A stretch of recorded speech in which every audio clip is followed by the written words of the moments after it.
I have a thought experiment for you. Imagine if you could just snap your fingers and suddenly there was a second version of you. A second body, brain, your eyes, your ears, the way you think, the way you operate, but with one caveat, one change. It would do whatever you said to do. You know what I would tell it to do? I would tell it to go study the art of investing. Investing, like Scott Galloway says, is like having an army of capital go wage war for you, right? Instead of you working for money, your money works for you. I love that. So how do you get great at something? Well, you would study the greats. And that's exactly what the person who's coming on this podcast today has done.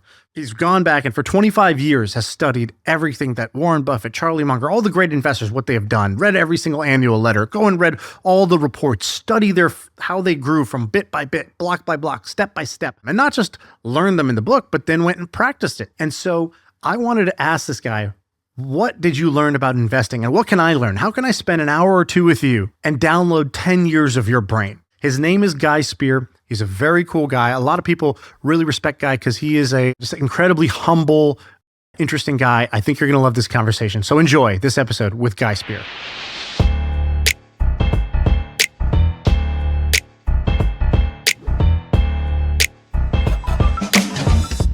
I have all these notes about where to start because I'm like, oh, he's value investing. There's going to be good investing knowledge. But the thing I was actually curious about when I was doing my research was about this group that you had called the Posse. Oh, yeah. And I don't know if the Posse still exists or this was just a moment in time, but can you explain what was the Posse? Who was in it? What was it? Well, what's happened to me is I've discovered that I love Warren Buffett, value investing, Berkshire Hathaway. So I want to be all over anything that's got to do with that. And in New York City, there's this Ruane Cunniff firm that has a friend of Warren Buffett's, two friends of Warren Buffett's that run it. And they have a mutual fund and they have an annual general meeting. And I get invited to some event before or after, and there's a guy, Whitney Tilson, there who's like master network to the power of master networker.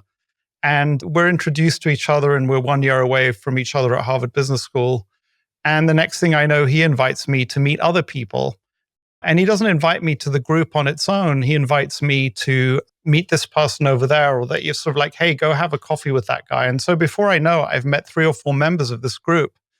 And then it was Whitney who put together a group of 5 or 6 of us who were all fascinated by Warren Buffett, who all wanted to become better investors. And we'd meet, I think it was, sometimes we'd meet even once a week in one of our members' offices. There was a member that had an office in Midtown, and we'd present ideas. And Whitney's friend Bill Ackman was part of that group for a while. That's how I met Bill Ackman for the few times that I'd met him. And I wasn't really aware of what that was or why. Well, we'd had study group at business school, and obviously you want to get together with friends who have common interest, but I didn't realize what a powerful tool for success it was until at that dinner, lunch, first meal with Monish Pabrai, where he talked about forums, YPO forums, and he said you should get into one, you'd benefit. And then I got switched on, but that Posse met for about, I think it met for 2 or 3 or 4 years, and we're still part of an email chain. I mean, Whitney will send out an email, send out a happy birthday message to the group. Some have become very, very good friends of mine, and some are, I'm not even sure where they are now. So what was happening? So you're meeting, let's say once a week or every couple of weeks, and you go to someone's office and you said you would, all the commonality was you were all investors who were fans of the Buffett style of investing, the value investing. What would happen at these groups? You show up, is there some structure? Did you somebody's got a stock that they're interested in and you start debating it? What would happen? So what I remember is that you needed to show up with a written stock idea. Everybody or one person? Just one person, and then you discuss it in depth at that meeting. And then the following meeting, another person would come with a written stock idea that you would give the handout, and then you'd talk it through. And obviously at the end of that, like a half an hour, 45-minute sort of talk through that, there'd be various other ideas that were discussed. But as a result of that, what would happen, I remember once sitting in a car with Whitney driving somewhere in New Jersey to visit a company called ISWI, Interactive Services Worldwide, Inc., ISWI, that had gaming software for TVs, for example. So there were sort of follow-on meetings that happened, both social and business related, or somebody would, realize this is at a time when transcripts of conference calls were not available. So somebody would listen to a conference call and they'd make notes and they would pass them out by email, for example. So there's a kind of the structured part of those meetings. But what is really, really fascinating is that unstructured sort of like somebody mentions something or says something. And I think that many of these best ideas come because somebody says something that is really fascinating. So as a result of this, we're at a dinner somewhere. Bill was at this dinner and he started talking about MBIA. And he started talking about how the asymmetry of the bet on the credit default swaps on MBIA. And it was not, I could have read that in a document. I could have had that, but it was the way Bill talked about it that really stuck in my mind. I thought, wow, that is really fascinating. And so that kind of meta information, if you like, is what you really get out of it. Can you tell the Farmer Mac story? Because I think that was a great example of what came out of the Posse. So there I am started off investing. I'm investing for friends, fools, and family, is I think how Monash would put it. But I'm shit scared. I'm very, very scared because I don't know what I'm doing. What's a Harvard MBA? A guy who pretends to himself in the world that he knows what he's doing when he actually doesn't, But I knew that I didn't know what I was doing. So you're looking, one of the ways in which I approached that challenge was to look for people who did know what they were doing, I thought they knew what they were doing, and to kind of try and unwind what they did to backfill, to reverse engineer what they'd done and do the same thing. So I got all sorts of investment ideas through that. And I was studying Warren Buffett, and I was also studying a guy called Tom Russo. And I can give examples of, for example, Tom Russo was invested in Nestle. And I kind of like, wow, brands. That's a really powerful place to look. Where else can I find consumer brands? So, Freddie Mac and Fannie Mae at the time were these government-sponsored enterprises, kind of a duopoly/monopoly, highly, highly profitable, enormous balance sheets, but were super successful at making money for their investors, but also for organizing the mortgage market in a way that made sense for everybody. So there they are. And so I'm doing what I normally do, which had made sense for me, is look for similar kinds of situation. Because Buffett was invested in Freddie and Fannie.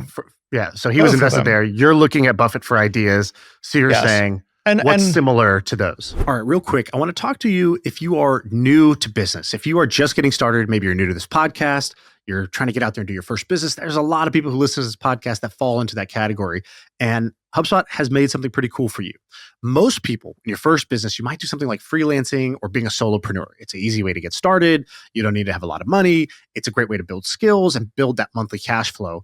But knowing where to start is not super easy. The folks at HubSpot have created a kit that you can go download. It's a ultimate entrepreneurship kit for people who are really getting started in this journey. They also have a soloprenneurship guide that will give you sort of the mindset that you need to go on this journey. Check it out. It's the ultimate entrepreneurship kit. The link is in the description below this video. Check it out and enjoy. And I actually had an investment in Freddie Mac and was making quite a bit of money in Freddie Mac. Was very, very happy with that investment. And so I'm saying, what other similar government-sponsored enterprises are there? And I uncover Farmer Mac. So Farmer Mac is also a government-sponsored enterprise. And their goal is, in the same way that Freddie and Fannie are funding the mortgage market by buying these mortgage-backed securities, buying and issuing mortgage-backed securities, these guys were doing the same thing, but in farm loans. So they would buy up farm loans, package them up, and resell them with their guarantee. And the claim was that they were reducing the cost for farmers to borrow while at the same time creating valuable securities for investors to buy. And I thought, wow, this is incredible. This is really, really good. And it's minuscule. And I just freaking love this. And so I think I probably did present on Farmer Mac. And I kind of like sat down with the posse and said, hey, you guys, check this out. This is, this is the next Freddie Mac and Fannie Mae, except Freddie Mac and Fannie Mae are sort of like tens of billions, if not hundreds of billions of market cap. This thing's got a market cap of, if I'm not mistaken, maybe 1 or 2 billion. And there's plenty of room to grow, all that jazz. Maybe 2 or 3 weeks later, Whitney says to me, that company you presented, well, I think Bill Ackman's either short it or he's about to take a massive short position and he wants to talk to you. So I'm like, okay. So I take the call from Bill, and Bill says, look, I just feel like I need to tell you, I kind of got the idea indirectly from you, but I've just taken a massive short position in Farmer Mac. And I feel like I need to tell you, I think that the company is borderline fraudulent. And I was like, okay, you've got my attention. There's a saying, who is wise? He who learns from every man. Who's wise? Guy Spear, who learns from Bill Ackman. And I kind of said, look, this is important to me. Can I just come down to your office? He said, yeah, come on down. He says, prove me wrong. Prove to me that I'm wrong. So I go down to his office, and I also remember the black files. He had like sort of huge, several meters worth of files where he had taken. So every time one of these government-sponsored enterprises issues a mortgage-backed security, it's kind of like an IPO. There are public filings available. You need to know, they're issuing debt on the one side to fund their asset purchases on the other. So what are their asset purchases? What are the terms of this mortgage-backed security? And so he downloaded, I have to confess, and I hate confessing this, but it's true, I hadn't downloaded one. I took them at their word.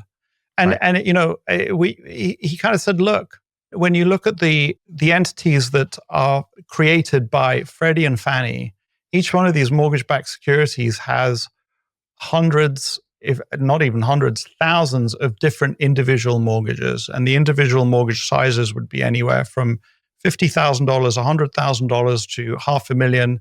And they're kind of like, they're classes of mortgage, and there's distribution across the country. So these might be from East and West Coast, North and South, different income categories. He said, I've downloaded, I don't know, he downloaded a number of the Farmer Mac ones. He said, like, there's 3 mortgages inside. He said, that doesn't create kind of the distribution, the risk spreading. It's just 3. It's like, that's like a bank loan. It's just 3 different things that have gone into a kind of a bank loan. This is not, and the mortgage sizes were far larger and that maybe 3 was an exaggeration, but 100 or 200 rather than tens of thousands. So much more risk. Yeah. And he just said, look, this is business lending. This isn't a mortgage-backed security. There's no way you can call this a mortgage-backed security.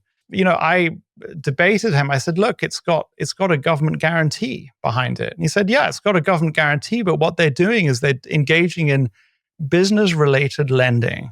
From his perspective, this was a lending against a business, not lending against real estate, and it just didn't deserve to be there. So, was he right? I think he was right, absolutely. And look, what was clear to me in that moment was that I had not done the depth of analysis that he'd done. And first of all, I hadn't downloaded those documents. I could have downloaded them. I hadn't downloaded them. Or maybe they weren't.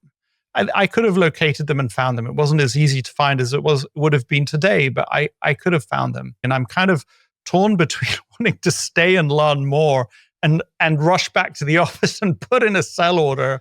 And literally, I got back to the office and I put in a sell order. I knew I didn't know it well enough. I knew that the points he made were good.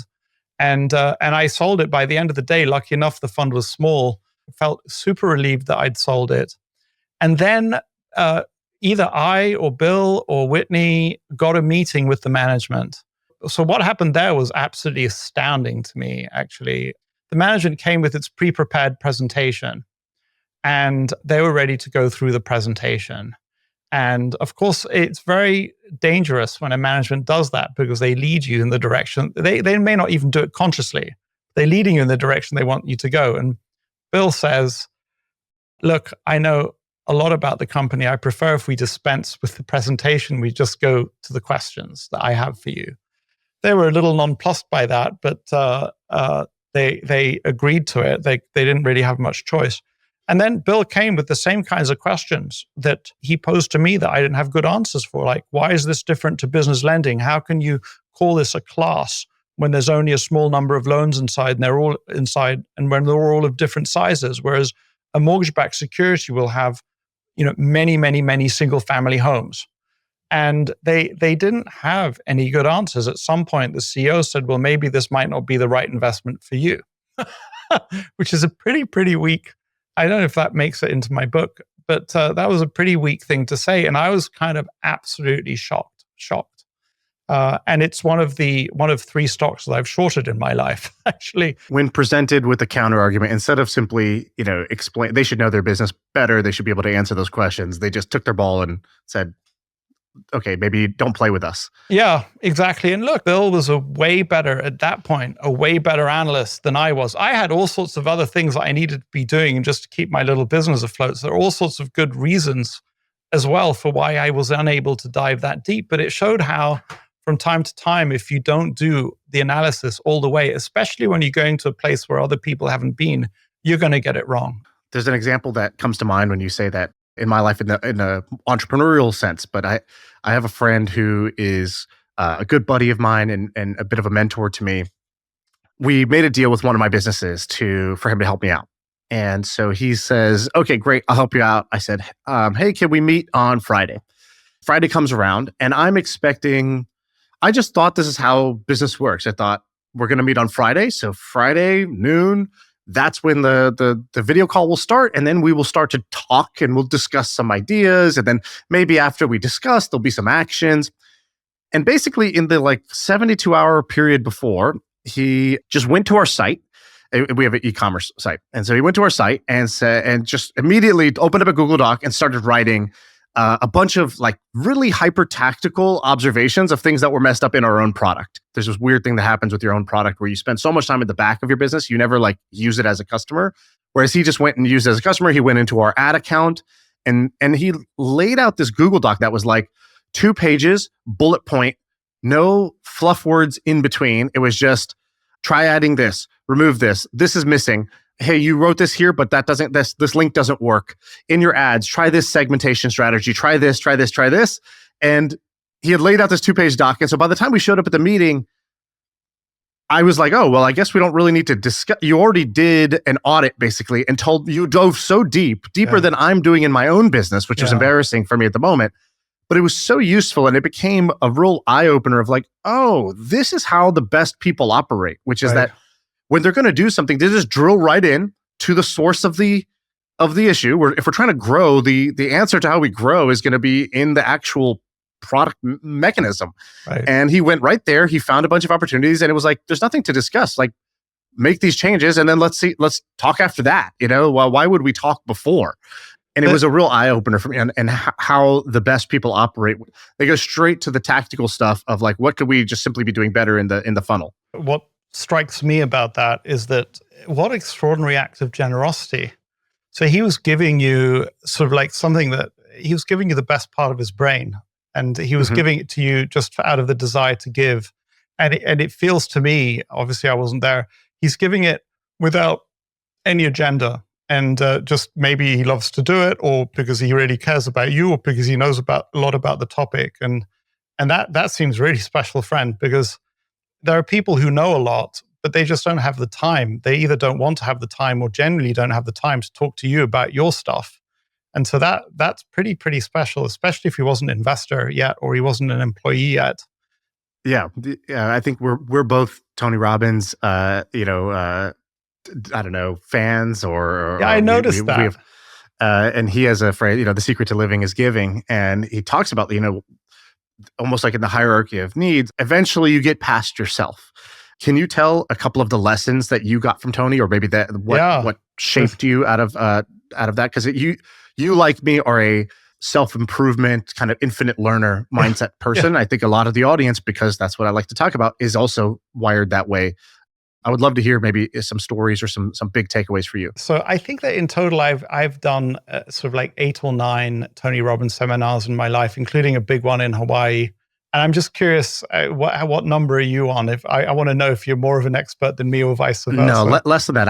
I've been to 2, and so I've been to 2 or 3, but they were all the UPW, Unleash the Power Within. I didn't do his kind of deeper stuff.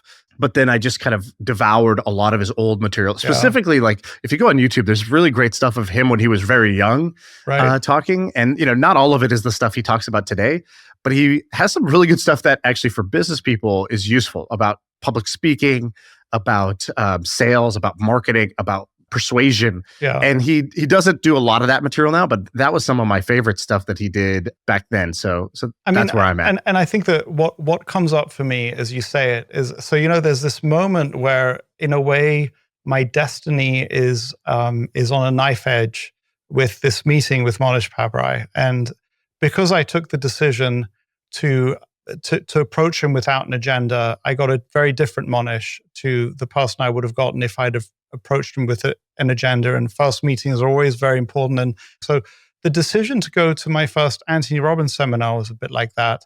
I had this really good friend in New York City who she says to me, "Oh, you're in San Francisco. There's an Anthony Robbins seminar there. You should go. It might change your life." And I remember at the time, because I had this weekend planned with friends, I was like, I'm going to go. It's somewhere perhaps my the deepest, wisest part of me knew that just to go hang out with friends would be something like same old, whereas going to the seminar might give me something new. So, I show up at this seminar. Anthony Robbins, like 6 foot something tall, and and he's getting us to jump up and down. There's a huge amount, as you've heard 1,000 times, anybody who's done Anthony Robbins, emotion has got motion in it. If you want to feel good about yourself, you need to look at your physiology and look at how you're moving and change the way you're moving in order to change your emotions. And I'm like this kind of snarky Brit at the back. I'm just like, sort of, what is this? And looking at my watch and thinking, why did I waste the money? Maybe I can still go out, hang out with my friends. But I did the firewalk. And once I'd done the firewalk, I was in a different place. And so for those who don't know, he kind of whips those who want to be whipped up into a state in which you feel very confident to walk across a bed of hot coals, and you walk across them and you don't get burned. And, there's all sorts of spiritual or physical reasons. I think that the main thing is the state of mind that you're in and the firmness with which you walk, if you walk in that way. Anyway, it was like, it really did, that metaphor of how if you have the right psychology and you have the right physiology, there are extraordinary things that you can do as a human. That metaphor went in for me such that I now stayed the rest of the weekend.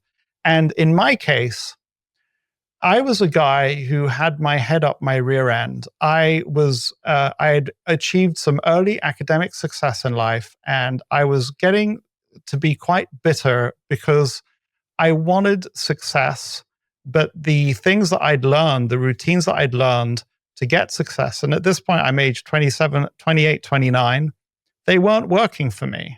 And I'm sad that I see other people who are in kind of similar circumstances. And I think the younger you are when failure hits you or when difficulty hits you, the better it is, because the more likely you are to develop strategies and to adjust and to try different things. But I was at a point where I was kind of starting to get stuck in my ways.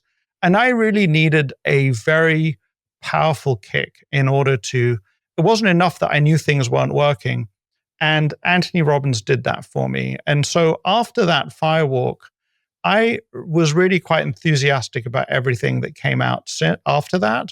And I couldn't stop talking about Anthony Robbins when I got back to New York and started reading NLP and started neurolinguistic programming and started like really diving into the self-help bookshelf to find more material that would help me in that way. And I think that in my case, I was so badly programmed for the kind of earlier part of my life that I needed, you probably did fine with 1 or 2 Anthony Robbins UPWs. I needed every single one. And I'm super grateful to him for giving me that. I mean, there was a point on that first night where he kind of said, and I bought it. So there was the firewalk, and he said, "Look, you think I'm here to make money out of you." And he kind of said, "Look, I'm definitely here because it's a business and you guys have paid money to be here. And there's a lot, yes, I definitely make money out of this, but it's not the true motivation. I really want to help you. I really, really want to help you guys in this stadium get a different result from your life." And that actually, I mean, one of the books that Monish gave me to read when I first met him was this Power versus Force book by David Hawkins. And I went strong at that.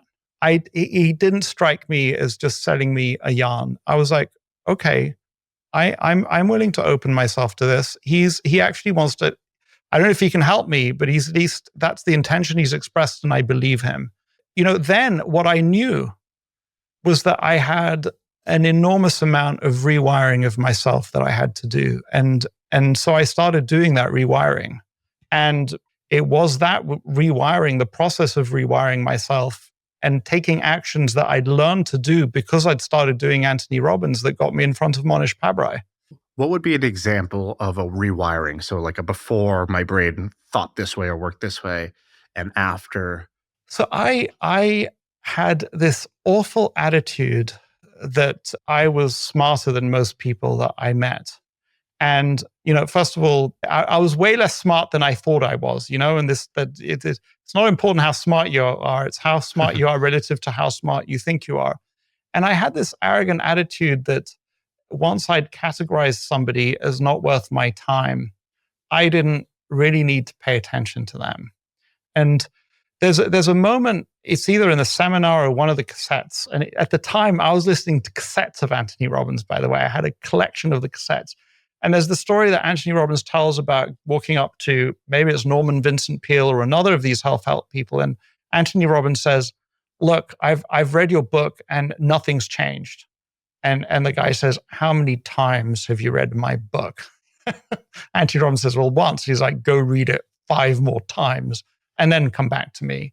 And so one of the books I'd picked up was Dale Carnegie's book, How to Win Friends and Influence People. That came well before I discovered that Warren Buffett really learned a lot from Dale Carnegie. And Dale Carnegie sort of sits there and says, the most important sound in anybody's mind is their own name. What a freaking concept. I was too busy trying to, having studied law and economics and what have you, and I was not connected to that. But so that's just the awareness. Oh my God, you don't bother to remember people's names. You don't bother to address people by their name. Is it a surprise that you're not getting the results that you want?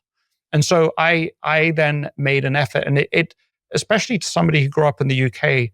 In the US, people will do it a lot. They'll meet you and they'll say, how do I pronounce your name to make sure it's pronounced correctly? And then they'll use your name a lot. And it struck me as being a little disingenuous, but actually I started doing it. I made myself do it. I said, wire this into yourself. And around that time, and this is not from Anthony Robbins, I'd read the Psychology of Influence. And so I was like, reciprocation. I need to do reciprocation.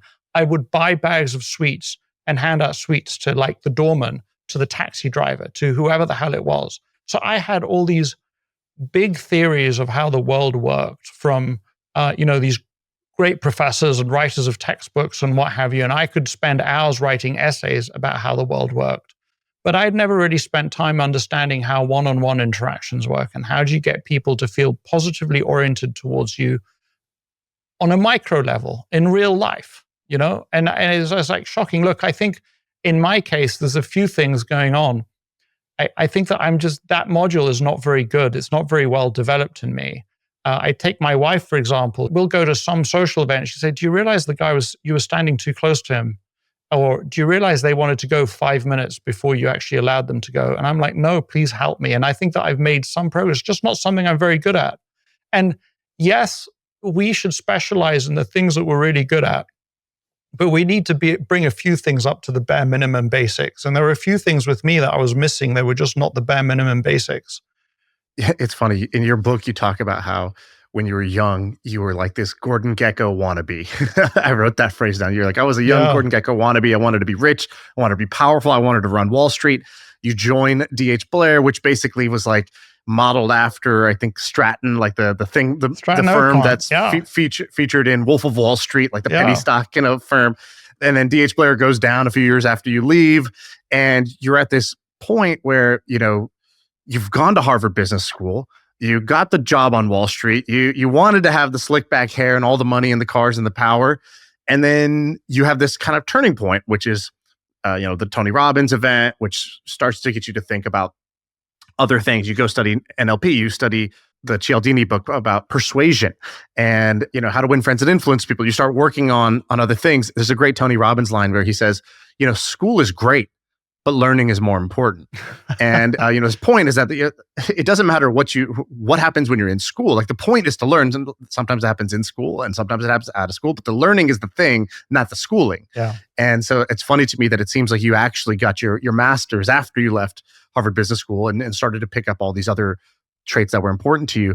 Can you tell the story of the handwritten notes? Because I found this, initially when I read this, and I've heard this before, I kind of wrote it off as this sort of simpleton, cheesy idea. And it's now come into my life 3 or 4 times. So what did you read in that book? And then how did that lead to ultimately, I think you meeting Monish was from a handwritten note also. So can you tell that little story? I think there's something I need to learn there because I've heard this 3 or 4 times, never implemented it. Maybe this is the time. So in the Cialdini book, there is a story of the person who was the most successful car salesperson for the longest time. And the way, if I remember correctly, Cialdini writes about it. He just says, he just wrote 1,000 cards a year saying, I like you. And I don't know if he actually said, I like you. If you go and do an Tony Robbins seminar, you'll learn about matching and mirroring. And this idea that it's very interesting, they had to, the word like, to like somebody, and alike, we like people who are similar to us. And the idea is if you just match and mirror what they're doing, speak at the same speed, wear the same clothes, have the same hand gestures, they will. So I sort of say, I just said to myself, because I'm feeling raw and angry in a way, because I want success and I'm not getting it. And so I'm willing to try things that I haven't tried before. And that's kind of key. And in a way, having gone to DH Blair, I've burned my bridges. I can't go back into all sorts of career choices where if I'd not gone to DH Blair, they would have had me. So in a way, I'm kind of desperate as well. And with this idea, well, 1,000 notes a year, that's more or less 3 notes a day. I'm not going to leave the office until I've written 3 notes that basically say, I like you. And so I realized that saying I like you feels a little weird. And so, but thank you feels a lot better. So I think I can do that. And if I leave the office without having done that, it means that I actually don't want success that badly. And somehow, if I'd written those 3 notes, I could forgive myself for not getting success if I did that thing.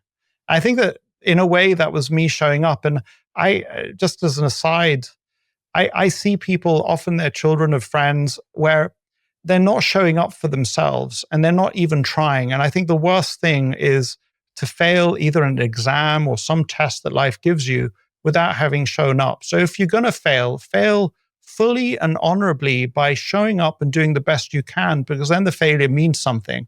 That was my way of saying, I desperately want success. I'm even willing to spend the extra X amount of time at the office to write these notes, because if that's what it takes to succeed, then I'll do it. And if I find something better to do, I'll do that. But for now, leaving the office, that's what I can do. And actually, funnily enough, I remember in one conversation with Whitney Tilson, he was like, Guy, all of my friends are telling me you're writing notes. It's like, you really think that's going to get you anywhere in life? It was kind of ridiculous. And for some reason, again, I said to myself, I don't mind looking like I'm a fool. And I think many people inhibit themselves because they're afraid of looking a fool. I really don't mind looking, at least at the time I didn't. So I didn't stop me from doing it. And I just wrote endless thank you notes to people. And even better, or often better, is to send them something that you know will interest them. Now, you can end up spending a lot of money if you're sending them each an expensive book, for example, but it might have been a printout of a transcript. And I realized that actually often whatever I'm sending them, I really didn't care genuinely about the people I was writing to. I was doing it because I was going through the motions. In a way, I was faking it.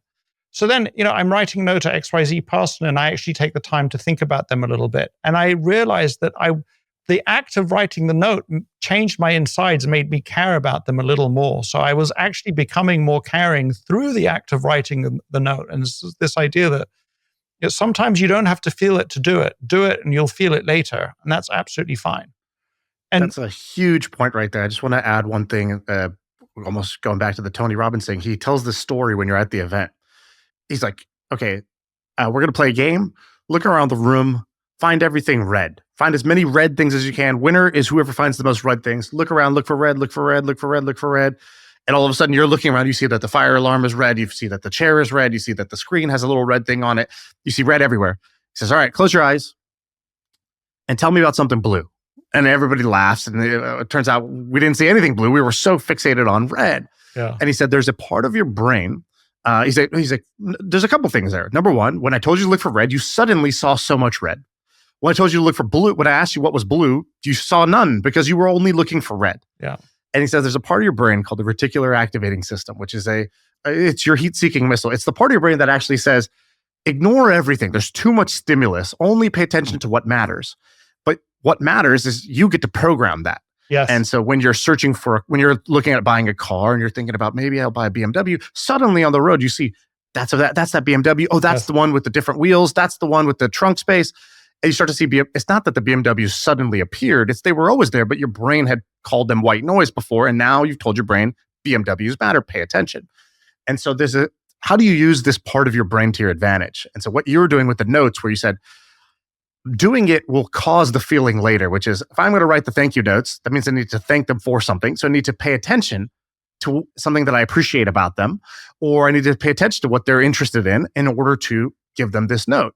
And you become suddenly a more caring, interested person because of that. Gratitude works the same way. I know I had this practice where every night I would say, just me and my wife, we would say, all right, give me 3 things. 3 things you're grateful for today. Yeah. Moments of the day you were grateful for. So not like I'm grateful for my family's health, this abstract concept, but like, what was a moment of the day? And at first it's really hard. And you realize, man, I'm such a jerk. I don't even pay attention to my life. How could it be that I just went through the motion state, had nothing? You do that 2 or 3 days, and suddenly during the day, you start stashing it. You say, oh, that'll be one of my 3 things for the night. You train your brain to look for things to be grateful for, which makes you a more grateful person. And that was such a huge unlock for me. And what you're describing is essentially a similar phenomenon, a similar pattern where the act of writing the notes caused you to then be more interested in other people and genuinely care about them. And you know what's interesting for me is there was a certain point at which I would get interns to do just that. I just say, your job as an intern is just to get a list together of people that you care about because and write notes to them.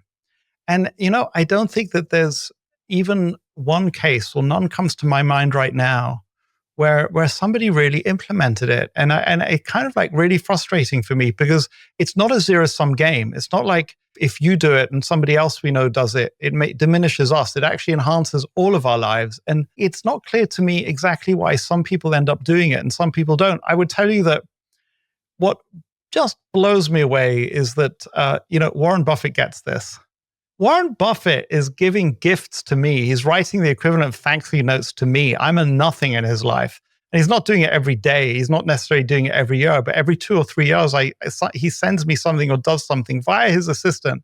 Like Warren Buffett is doing that, Wait, really? So Warren Buffett sends you something like a thank you note or something like this? It's like a holiday card. But here's I don't know if we're doing video. I have one that I could pull out. So do you let me step away for a second and pull one out and demonstrate it? Bear with me. Because of course I have it up on my wall. Hang on a sec. So Warren, this is, I don't know how many years after I've met him. Not right away, that's for sure. I get a holiday card from Warren in the post. And I'm just going to put it up for a second. And then we can talk about it because it is so clever. So let's see. You can see that. And there we go. Yeah, Warren, Santa. I can't read the text, but I see Warren Warren Buffett with Santa. So of course I framed it. But the key there is that it's a card which is, I'm going to look at it now because I need to remember. So it's 2011, and he's crossed out Geico, Burlington Northern, Santa Fe, and McLean. And then it's sort of like companies that he maybe would want to buy. It's got ExxonMobil, Wells Fargo, Google, and there's Warren next to Father Christmas there. But here's the key. So he says, either I finish this list by Christmas or I occupy the North Pole. Probably it was around the time of Occupy Wall Street. But then what he's done is he's scrolled on it. And I don't know how many of these he does every year. Guy, happy holidays. I enjoyed your 2010 report, Warren. And so, so the key there is like the other side's got nothing on it because who cares? Because, maybe guy's going to frame it. You don't want to put anything on that side. And what makes it special is he's personalized it to me and he's understood that is an enormous gift to the people who receive it. And, you literally, this is a Monash expression. When I received that, you needed to peel me off the floor. I was sort of, and what am I to him? Really, of all the people that he knows, what am I to him? He's had dinner parties with Katharine Graham in Washington where he's met heads of state and head of the Commerce Department and the head of the Federal Reserve. And now he's sending that to me. And he's doing reciprocation. He's giving out the equivalent of sweets. He's giving out the equivalent of a thank you note. He's showing this individual that he, in some way, just cares about me as an individual. And he's doing it in a pretty efficient way for him, and in a way that allows me to get all excited and tell Shaan Puri all about it in a podcast. I mean, he understands this stuff. He freaking understands this stuff. Well, I think that's amazing. I did not know that he does that. So that's very cool. We had a guy, Jesse Itzler, come on the podcast, and he does this as well. I think he handwrites thousands of cards every year, and he talks about the value in this. But, I need to hear ideas 4 or 5 times before I actually go implement them. I'll tell you another similar story that's like this. We met a guy who knew Kobe Bryant. He trained Kobe's daughter before she passed away in that the tragic accident. And I was like, tell me some Kobe stories. And if you read on the internet, all Kobe stories are like Nike Kobe. They're Black Mamba Kobe, which is basically about this ruthless competitor, hard work, kind of an asshole on the court, but for the right reasons. And that was the brand there. But this guy who actually knew Kobe told me like a different side. He's like, Kobe would call my mom on her birthday. He's like, and who am I? Same thing. Who am I to him? Yeah. Unbelievable that he would FaceTime my mom on her birthday. I don't know how he even knew her birthday. I don't know how he did it. But from that day forth, my mom was the biggest Kobe Bryant fan in the world. Another guy mentioned the same thing. He said, he told this story, and I'll give you the short version, which is he goes to this pickup game. He plays with Kobe, and the guy plays terrible. And Kobe's like, come on, man. Are you going to make a shot? What's going on? He's joking with him. And the guy says, hey, man, I'm a volume shooter. I need to take lots of shots, okay? It's not about making, a high percentage. I'm a volume shooter. And so Kobe laughed. And, a month later, the guy comes in the gym. Kobe's playing. And Kobe turns, Kobe's playing in his game. This guy's helping out on the side. Eventually, this guy's leaving. And Kobe says, hey, man, volume. You're just going to leave without saying bye? And the guy's like, oh, I didn't even want to bother Kobe. That's why I didn't say bye. He's like, I couldn't believe that this guy, A, stopped me to say bye, and B, remembered that thing about me. And the trainer asked Kobe, he's like, Kobe, you're amazing with people's names or remembering one thing about them. Why is that? And he said, well, it feels good in the moment, right? But beyond that, he's like, look, this will be the only 5 seconds I maybe will ever interact with this person. But for the rest of their lives, they're going to tell everybody they know. They might tell 3,000 people over the next, the rest of their life about Kobe Bryant. And he's like, so it's so simple, so lightweight for me. It's nothing for me, right? It costs me almost nothing. And yet for them, it can be a huge payoff, and that they will go and tell the world about, this amazing interaction they had. So it's only 5 seconds for me, but it might last years down the road. Yeah. And it's the same thing. Kobe got it. He understood that. Well, and I think that what's fun about these things is that you want to make it yours. So you don't want to necessarily follow the Guy Spear formula. Well, I also want to ask you about investing, because that's what you're known for. I want to start with a quote from you that I found interesting. I don't fully get it, so I want you to explain it to me. You said, investing is like being a drunk stumbling around in a bar trying to find a drink. Yeah. And I think you were contrasting it to the idea of investing being you're like a fighter pilot. You just scanning, you lock your target, and you just, laser beam it. What do you mean by that? Because I don't fully understand. Yeah. So I'm not going to get the terminology wrong because I'm not a big bowler, but if you go bowling, last time I went bowling, every single ball I bowled went into one of those side channels. It was very upsetting to me. I mean, I was really bad. But then if you're a child, especially, you can get them to put up curtains so that it doesn't go into the side channel. And, it's this idea that you get on, the few times I've been bowling, I want to hit the king pin or the pin at the front and knock them all over. And what a satisfying feeling. And that's what you think you're trying to do. But actually, you're just trying to keep it off the edges, and anything that you can do to stop yourself from having it fall into those edges where you kind of lose everything is a good thing. And so spend less time aiming for the skittle at the very front, and so spend more time thinking just to keep it on the runway rather than in the sides, and set myself up such that when I miss really, really badly, I'm still going to be okay. That is more important than actually hitting on the targets. It's going to be more important for me, or for many investors. It's not the question of whether you select that winner. It's going to be about how you run your portfolio in such a way that you don't have massive, massive losses. We spend a lot of time being impressed with success, impressed with people who seem to have succeeded, whether it's companies like Google, or whether it's individuals like Jeff Bezos, and a large enough number of others. And this is this fooled by randomness idea of Nassim Taleb's, that many of those people are lottery winners. They were in the right place at the right time. And yes, they were working hard. And yes, they had all the attributes, but also they were lottery winners. And we need to be really, really careful when we study success. Don't study lottery winners. And there's a well-known phenomenon that even the lottery winner subjectively thinks that they had some input into their success. Right. And the famous example there is that you get a room full of any number of people and you have them all flip coins and you keep them flipping coins. There will, after a certain number of flips, be somebody who managed to flip 9 heads in a row, 20 heads in a row, depending on how many people there are and how lucky you are. And in interviews, and I wish I could actually cite the study, they asked the person who threw the 9 heads and they're convinced they had something to do with it. So this is just like a really, really important phenomenon to be aware of and stay away from. So how do I set my life up in such a way that given the enormous randomness, I succeed well enough no matter what? And that is a far more laudable goal than trying to ape the success of somebody who won a lottery ticket, you know? Mm. You said something in your book that I liked. You go, I don't know what it is about me, but when an idea captures me, like I throw my all into it, like for better or for worse. Like if somebody, it's the handwritten note thing, right? Like, yeah. Okay, that's the thing. Then I'm going to do it. I'm all in on doing that. And it sounded like when you got interested in Buffett, you didn't just read about Buffett or study kind of like his high level philosophies. It sounded like you went and you ordered the annual reports of the companies that he bought in the years before he bought them, to try to sit down as if you were Buffett and try to read them through his eyes. Can you describe this? Because I thought that was pretty fascinating. I'd never heard somebody talk about something like that, but there was something in there that to me felt like a valuable practice or a impressive version of really throwing your all into something versus just tiptoeing around or surface level investigation of an idea. Unlike what I did with Farmer Mac, for example, just to get back to an early part of the conversation where I did not do that. That's what I should have done, but didn't.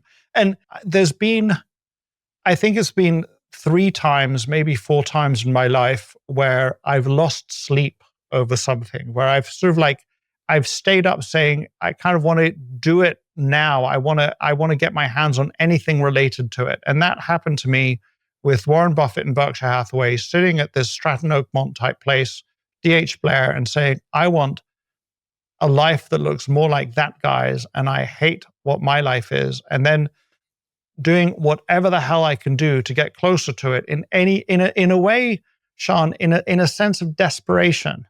So the idea of this masterful person who sort of orders up the annual reports and goes through them carefully. No, it's a sense of desperation. I'm so desperate that I'll do anything, even order his annual reports, because that's the only thing I got, And so, my father kind of says to me, because I'm talking to him about this, he says, well, why didn't you go and apply to him for a job? Why don't you go visit him in Omaha? And I'm like, Father, I was a guy who was smiling and dialing, pounding the pavement, looking for deals for D.H. Blair. He wasn't going to be interested in Mr. Guy Spear showing up. So I felt like that was a dead end. But I was doing what I thought were not dead ends. And to understand everything I could about him was not a dead end. And it was absolutely instructive. And I remember the feeling of, getting and you had to call up the company and say, I'd like to receive some copies of your annual report. And then they'd take your mailing address and then they'd mail it to you by snail mail. And now the annual reports arrive. And I'd never seen a company like this. 2 years at business school, I hadn't seen the accounts of companies like these. And it's funny because it's a well-worn saying, you want to buy companies that just drown in cash. I hadn't seen Coca-Cola company drowning in cash. I mean, just enormous amounts of money, cash being generated, way more than on the income statement. And it's kind of like an embarrassment of riches. And to somebody who looks at the average of all American corporations, if you spend your time with most American corporations, you're not going to see the outliers like a company like Coca-Cola that really is just this extraordinary outlier. And so it really was an eye-opener to me. And I kind of like my jaw didn't actually drop. I was like, wow, that's what this guy looks for. That's like insane. I didn't realize. I wonder what other companies like this exist. So this is 1995. And Warren already understood so much because he was just sitting on Coca-Cola. But, and the story of Coca-Cola is, as I understand it, is that he'd bought See's Candy, and See's Candy opened his mind up to these businesses with pricing power, with a powerful brand that people don't want to switch away from.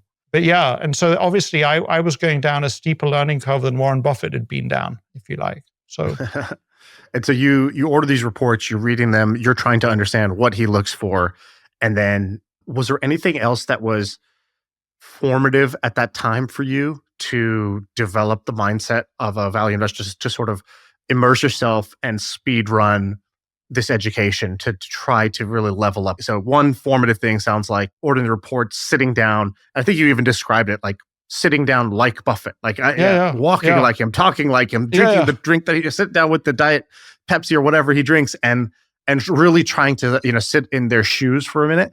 Was there anything else that was very formative in your development there? Just two things there. So one is that obviously drinking the Diet Cokes is not necessary, and eating steaks or whatever, but reading the annual reports is, for sure. And so when in doubt, do it all, and then maybe over time you'll figure out what's meaningful and what isn't. But drinking the Diet Cokes really isn't that important. But also, I think that, and I just get excited to think about this, doing that goes to the very, very core of our humanity as a species, because that's what we do. We learn from generation to generation by modeling. I mean, this matching and modeling, matching and mirroring in Tony Robbins' case, cloning as Monish Pabrai calls it, is a very, very human thing to do. That's what we do. That's how daughters learn from their mothers, hunters learn from their elders. So I was doing something that was kind of natural, very, very natural. In a way, it's very unnatural for us to send people to university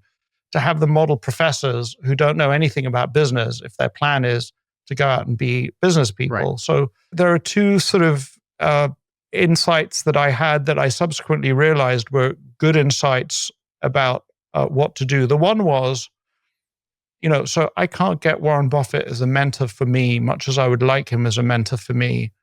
But if he was my mentor, what would he say? And this beautiful idea that we often, all of the time maybe, we don't actually need the real person. We need to know enough about them to know what they would say if they were present. And so this idea of me saying, if Warren Buffett was here right now, if he was in my shoes, what would he do? And I think it's funny because I don't want to live a life like Jeff Bezos lived, actually, at the end of the day. So I've never asked myself the question, if I was Jeff Bezos, what would Jeff Bezos do in my shoes? But I think it's just an unbelievably powerful question, and help me get going. And this is this technology of success that I think that Tony Robbins would call it the technology of success, that in a sense, I wish that we could teach it at school, because in a way, it's success by numbers. It's not that hard. Imagine that the person you admire is in your shoes. What would they do? Now try doing that. See if it's working for you. It might well work for you. Can you give I think there's a Monish thing, I don't know, or maybe he got it from somebody else, the two gas stations across the street. I thought this was a great metaphor. So yeah, it comes from a good to great. So yeah, it's a beautiful idea that I haven't thought about for an enormously long time. The idea is, and this is a story I think is in his book, Good to Great, two gas stations, both opposite sides of the road. And the guy in the one gas station, when he gets a customer, he's made some money, he paints the wall of the gas station, he puts out some flowers, he makes his gas slightly cheaper. And these are all actions that the guy on the other side of the road, opposite him, could do. Not only could he do, he's seeing the other guy do it right in front of him. And the fact of the matter is that in so many cases in life, the guy on the other side of the road who has all the opportunity to do exactly the same thing as the winning gas station just doesn't do it. And you come to this situation N years down the road, and it's very hard to understand why one is so successful and the other isn't. And so, the way I think I tell the story in my book is, I'm sort of sitting with Monish, and he's told this story a few times now, and I'm like, yeah, what a dumb guy on the other side of the road. He isn't copying any of the things that the one with the successful business is doing. And I don't know exactly what happens when I realize, actually, you're the guy on the other side of the road, because here's Mr. Monish Pabrai doing all these things and you're not doing any of those things. Why the hell not? Don't be such a freaking idiot. What was something Monish was doing that you should have been simply copying? Oh, that guy, he comes out and washes the windshields of the people getting gas, and they love it, and that's why that little action is leading to success. What was something that was a little action you could have copied? Getting around the right people. So something, and it's taken a while for this to kind of seep into me, and now I kind of feel like I own this phrase, or I'm fully familiar with it. So Monish will talk about a sales engine or a marketing engine. And maybe for those, in a sense, Shaan, I've never built a big business. I just have a little investment shop with 5 people. I'm like the little watchmaker, and I have a few people helping me make watches. But, the realization that what I need to do is break down the actions that I see need to be taken into repeatable steps and then build an engine around them. So that means enable people around me, not just me, to do those things and then to scale them up and do them in a larger volume. So there's a limit, say, to how many thank you notes you can write. But if you kind of like decide that you're going to generate goodwill in a certain way, how can you scale that up? In what ways can you do it? In a way, this Value X event that I do every year, or this Value X BRK, is a way of scaling up goodwill and building an engine for creating the kind of good feelings that you want to create inside of people. And so that idea of building an engine, what engines do you have? What engines are firing up inside your business is certainly straight from Monish Pabrai. Another huge thing for me was the realization that I was investing enormous amounts of time talking to prospects, and that in a certain way, that was an enormous waste of my time.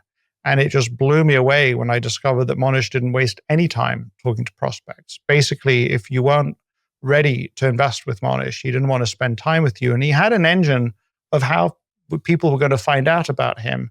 And so, and then the first time I implemented that, when I declined a meeting, I said, well, if you're not invested with me, I'm not going to meet with you, was huge, actually. So I was going to say, I'm there in my office, I'm reading the Coca-Cola annual reports, I'm saying, what would Warren Buffett do in my shoes? And then there's get around the right people. Just find a way to get around the right people, no matter how spurious you think that connection is. So for me, and it really was a great distinction for me, I was so desperate for success. I was so frustrated. I said, well, if I'm going to travel to the Berkshire Hathaway annual meeting every year, and that's going to get me a little closer to Warren Buffett, I'm going to do that.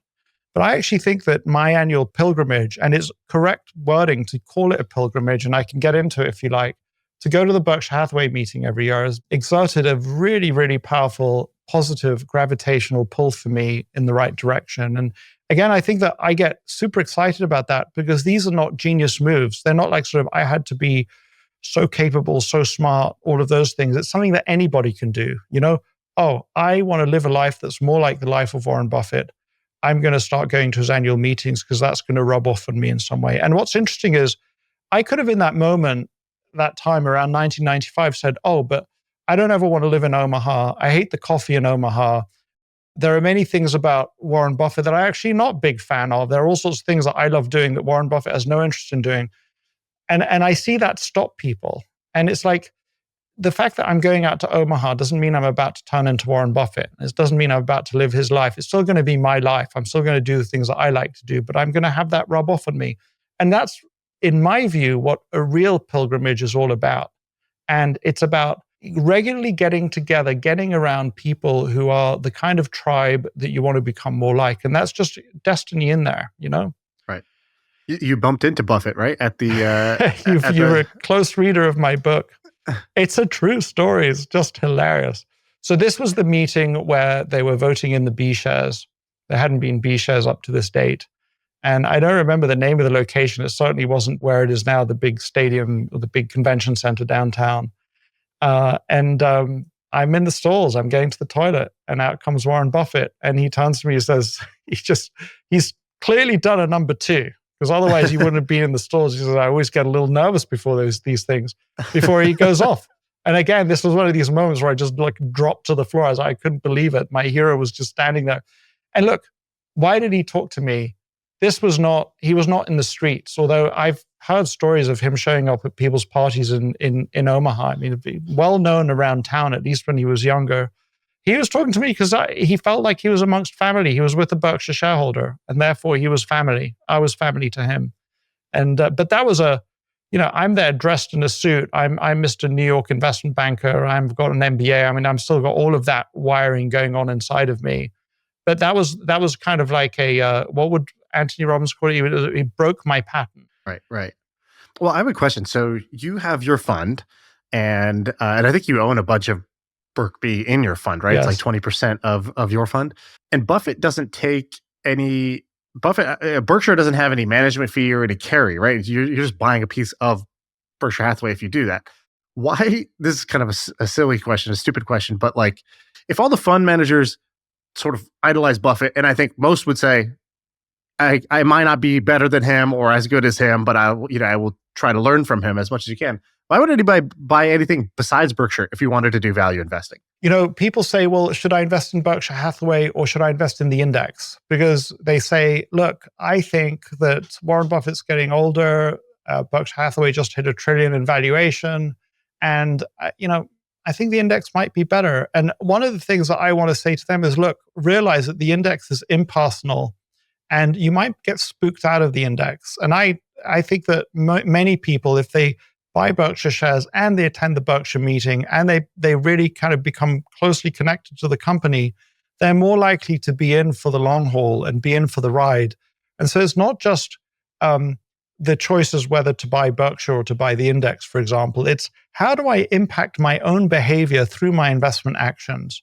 And the realization that when we invest, if we buy Berkshire or we buy the index, or we buy something else, we're also making our own bed and we're also creating the environment in which we'll be in. And we're in a kind of a relationship with these things.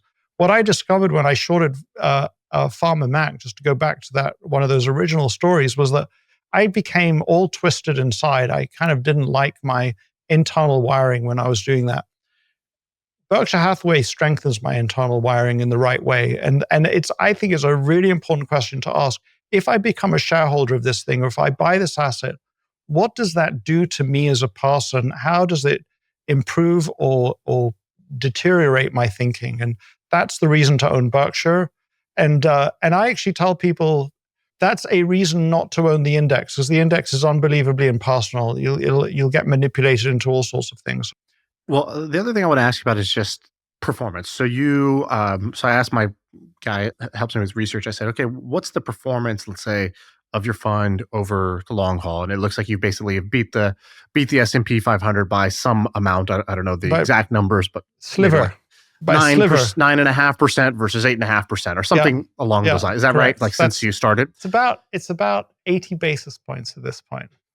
Great. And is that, by the way, is that net? Certainly net of everything. Yeah. Net of everything. Cool. So good job. That's something that's obviously very hard to do, is to beat the index over a 25 years plus. Yeah, more than 25-year timeline. So that's super impressive. At the same time, in the last 10 years, I don't think you've beat the S&P 500 in most of those years, but that's a long time. I'm thinking, putting myself in your shoes, man, the psychology, I don't know what I would do. Basically, I would just be running around with my head cut off. Like basically, if I over a 10-year period wasn't doing the main thing I wanted to be doing, or and I felt this, by the way, in my 20s, I wanted to be a successful entrepreneur, and for 8 straight years I failed. Yeah. And I remember what that felt like at the time. It was crushing, soul crushing for me to be doing that. I wonder, how do you manage your psychology in a period of time where your performance is not as good as you want? Because you seem like a really well-balanced, well-regulated, emotionally regulated guy, but at the same time, this is the game you're playing. And how do you manage your psychology during a window of time like that? So yeah, it's absolutely spectacular question. It's funny because I did a sort of dry run through. I'm going to be talking about the fund to our investors in a day or two's time, and I think it's 7 or 8 years that I've underperformed the S&P index in this case. And so I don't know why it always comes up for me when I think of this, is the question that was asked to me just after I'd published my book and I was invited to give a talk at Google. And the outperformance was looking better at that point than it is right now. And a very smart engineer asked the question, how do you know that the outperformance you've gotten to date is not luck? And my answer then, as it would have to be now, is we don't know. Well, I'm just one data point and amongst thousands of data points. And so, you'd argue that 25 years is a long period of time, but 8 years of underperformance in that 25 years is also a long time. And so, this was already a year or two ago where I said, in the face of underperformance, what am I going to do? Am I going to say, this sucks, this isn't working, I need to change my strategy and risk everything that's dear to me potentially? Or am I going to say, look, I understand what I'm doing. Somehow the market's not rewarding it the way I would like it to be rewarded, but I know that what I'm doing will, even in the worst possible cases, lead to a really, really good life, even if I am underperforming. And if I take, for starters, my first investors, friends and family, had never invested in equities before. So in their case, even if they're underperforming the S&P, they've vastly outperformed what they would have gotten in fixed income and all the cash instruments that they have there. They've won many, many, many times over. And I actually got to have, I like to call it courage, where I kind of realized that the key is to compound and to make moves that I know will enable me to compound. And if I can end up beating an index, then that would be great. But I cannot jeopardize compounding for the sake of beating the index. I have to focus on compounding. And that leads, and if you step back, I mean, I think that, this idea of playing the infinite game, so many people think they're playing a finite game, but they're playing an infinite game. Explain the difference, finite and infinite games. Yeah. Sorry. So finite. So there's a clear distinction between finite and infinite games. A finite game is one which has a clear set of rules, a clear space in which it's played out, both in terms of time and physical location. So an example would be chess. There's a set of rules. It's played across a board, and there's a winner and a loser according to the time controls. Or a game of American football. It's played on an American football pitch. There are n players each side. The game starts, it ends. There's a winner, there's a loser. It's declared according to the rules. But the thing is, the most important things in life are infinite games. What is an infinite game? An infinite game has no clearly defined rules, no clearly defined game space, no clearly defined time when it begins and ends. And one of my favorite examples for an infinite game was the Cold War. The Cold War was fought across many battlefronts, whether it was the Southeast Asia or building nuclear missiles or rivalry between the superpowers in all sorts of ways. It not really clear exactly when it started. And here's the thing, and it played itself multiple rules, multiple places. In the infinite game, you don't really win or lose. Usually one or more of the players just decides to drop out. In the case of Russia kind of in a way imploded and dropped out of it. What's the most important point? The key mistake that we make so often in life is we think we're playing a finite game when we're playing an infinite game. Life is an infinite game. Investing is an infinite game. So how many people, I would tell you, out of I don't know how many funds that were around at the time that I started, how many are around today? And it's like less than 2%. Now, some of the people left that game of investing because they actually were utterly superb, made enormous amounts of money, and decided to go and do something else. A famous example of that is Nick Sleep. He's in William Green's book. And so there are those people, but I did a study of this about 10 years ago, and there was a Lipper database where I could look up all the funds that were around at the time. They don't really give their reasons for dropping out, but in many cases, it's because they had an implosion of one kind or another. And so you don't want to be the guy who implodes. Well, I enjoy listening because I think what's cool about your mindset, and is very different than the environment that I live in, which is, I've lived in Silicon Valley here for the last 12, 13 years, is everybody here wants to be Zuck. Everybody here wants to be Elon. Everybody here wants to be, in your case, it would be Buffett, right? And the venture capital game is you win and you get all the glory, or most likely you fizzle out and lose. And my life really improved when I asked myself, what game do I even want to be playing? And I moved basically an hour outside of Silicon Valley, which helped just to not be right in the center of it. And it seems like what you're trying to do is not be the next Warren Buffett. Although if your performance actually happened to be that way, it's not you would be annoyed by it.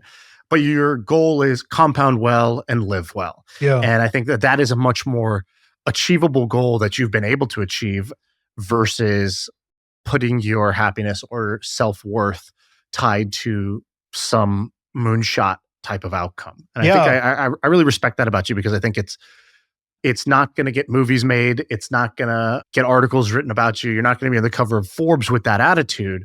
But those are the people who, the guy swimming in the lake happily, with his kids, who's living well and gets to do what they enjoy every day, reading and writing and talking. And to me, that is a life well lived.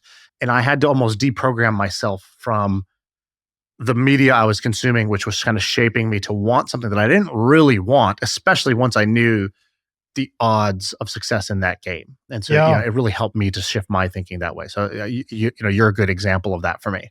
If I do the same contemplated action, given the same set of circumstances throughout the rest of my life, how's it going to turn out? So there's this sort of like, just this once do this, just this once get blind drunk, just this once drop out of an airplane without a parachute because it'll be fun.